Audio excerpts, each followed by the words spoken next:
Okay, question 3.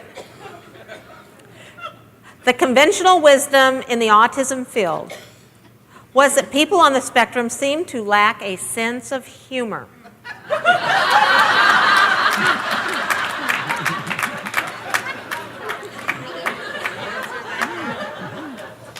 Just like this.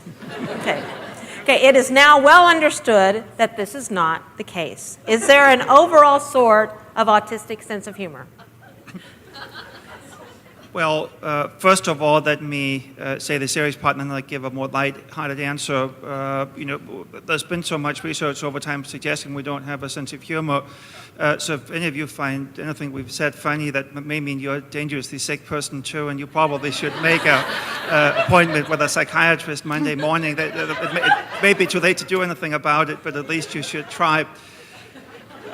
It's funny you should ask this question because there's a person I admire greatly who gave a talk earlier this week about autistic sense of humor. There are clearly some areas where we may have difficulty, if you don't know certain things about the culture, if you don't know the stereotype that police officers like donuts, joke on that is going to get lost on you. But many of us may have other types of humor. When we come at the conference, many of us joke among each other about some of the traditional beliefs and how we defy that. We also have, again, there are going to be huge variations. Some of us have a very dry sense of humor, again, that you may get for a variety of reasons. If you're on the spectrum, some of us may joke about our own idiosyncrasies.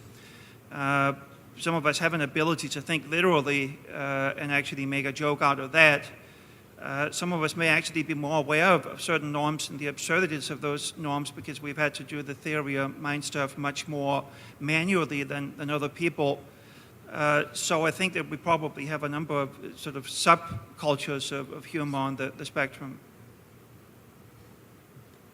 When it comes to a sense of humor, I don't have one naturally, but I have learned some things through my speaking. When I would say things that I was being very serious about, people would think it was funny, and I was always confused why they would laugh. And I had a support person that after the speaks, I would always ask why they were laughing, and she helped me understand neurotypical sense of humor. But the more I get exposed to autistics, the more I kind of get their humor because it makes more sense.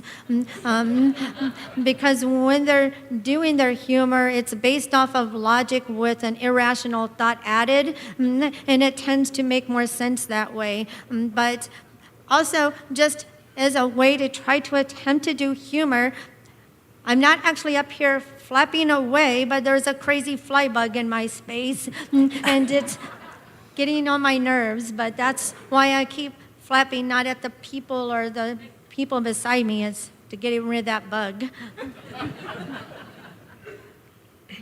Autistic people oftentimes share a humorous understanding of the way NTs talk about us. Here's an example. Have you ever noticed how seriously you all talk about accommodations? In the past few years, you've become aware of accommodations. It's great because it really, truly is important. In fact, we even now have laws about it. But I just love it when my NT friends stick up for me and get on their soapboxes about accommodations. I also find it quite amusing because, well, the way they carry on, you would think they'd invented the concept of accommodations. The truth is, I've known about accommodations all my life. I've been making whole lots of them for you ever since as far back as I can remember. In fact, all of us make way more accommodations for you than we could ever begin to tell about. Anyway, it amuses me, and I know it amuses other autistics too when you all announce the accommodations you can make for us. What can I say except maybe we're all glad you finally made it. Welcome to our world of accommodations. So yes, we do share a collective sense of humor due to our similar experiences. And to answer the question, is there an overall autistic sense of humor? I really don't know if our sense of humor can be diagnosed autistic, but we are.